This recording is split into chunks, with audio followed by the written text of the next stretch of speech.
CBS News Miami. And good afternoon, and thank you for joining us. I'm Jim Barry, and here is CBS News Miami's 4 p.m. Quickcast. And we start today with some breaking news. President Donald Trump is being diagnosed with a medical condition. It's called chronic venous insufficiency. White House Press Secretary Caroline Leavitt said Trump went to his doctor after noticing some mild swelling in his lower legs.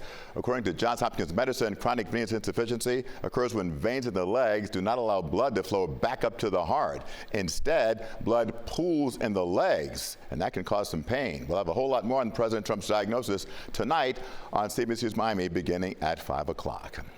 Well, the Miami Gardens police chief, who is African-American, is responding to allegations that she is discriminated against several Hispanic officers on the force. CBS News Miami's Peter Dench has her reaction to the accusations. Miami Gardens Police Chief Delma Noel Pratt is responding to allegations from 5 Hispanic officers that they were subject to racial discrimination and demotions and transfers without merit. They claim this has been going on for 3 years.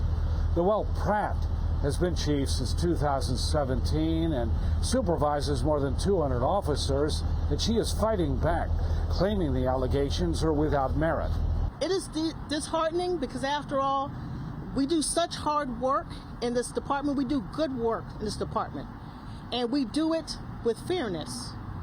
We do it with fairness. But when accountability enters a room, like I stated, and people feel that they are above getting discipline and things of that nature, this is when things like this come about. I'm not afraid of a federal lawsuit, but I do want what's right.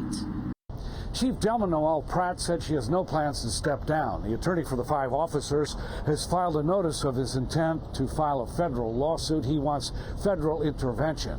Meanwhile, the city has said it has no comment. In Miami Gardens, Peter Dench, CBS News, Miami. A South Florida therapist accused of sexual misconduct goes before a judge for the 2nd straight day. Manuel Enrique Garcia is charged with engaging in sex with clients. A judge ruled that he be held on a $10,000 bond.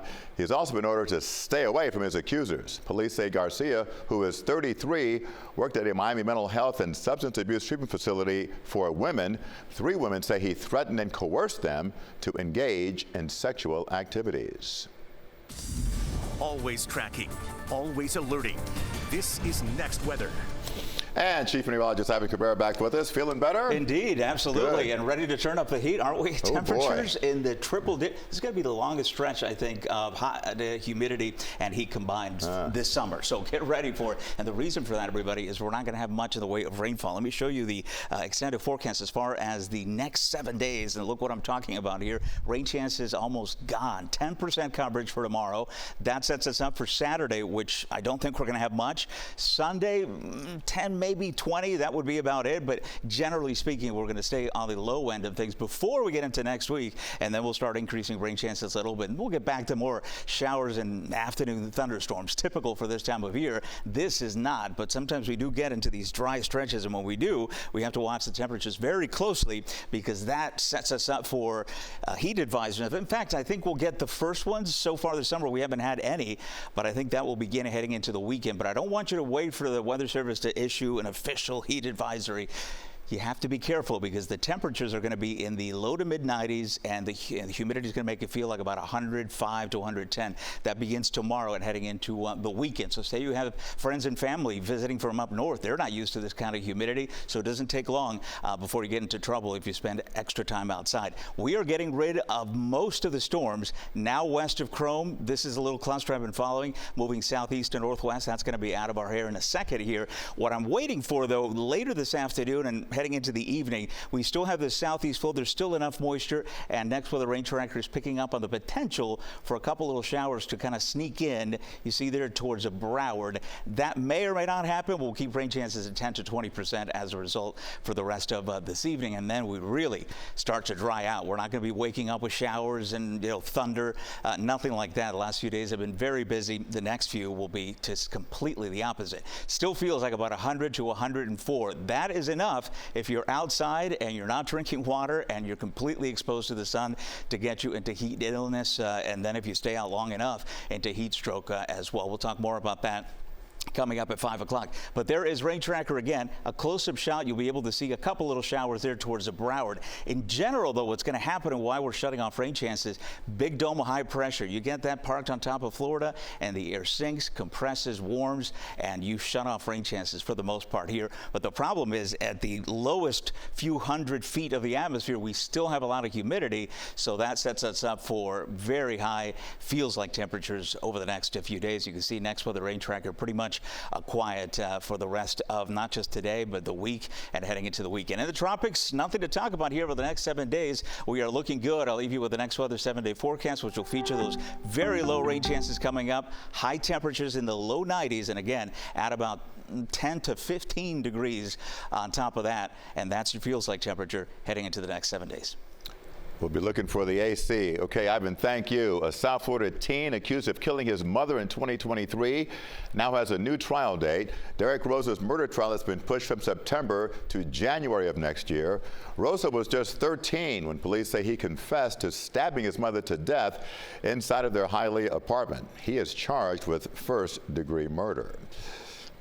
Meantime, an Oklahoma woman is behind bars in Miami after investigators say she staged her daughter's drowning to cover up a murder. She has been extradited back here to Florida. CBS Miami's Bree Buckley has the latest on this story. This was the scene on June 27th when 36-year-old Dr. Neha Gupta called 911 around 3:40 in the morning, saying her daughter had drowned.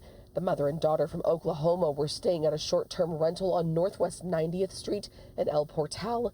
They checked in on the 25th. She told police a noise woke her up. She saw the sliding glass door open and found her 4-year-old daughter, Aria Talathi, underwater in the pool, according to court documents. Gupta says she tried to get her daughter out of the water for 10 minutes, but couldn't because she can't swim. Investigators later found that story was not true and alleged that Gupta staged the fake drowning. She had returned home and was arrested in Oklahoma City, then extradited back to South Florida. Early Thursday morning, she was booked into TGK on a first-degree murder charge. The autopsy report from the Miami-Dade County Medical Examiner ruled out drowning and saying there was no water in the 4-year-old's lungs or stomach, but she did have cuts in her mouth and bruising on her face that points to her being suffocated to death. Gupta was a pediatrician in Oklahoma City, but was suspended from patient care and fired on May 30th, according to a statement from her former employer. Arrest documents show Gupta and her ex-husband were in the middle of a custody battle, and the girl's father didn't know they were in South Florida.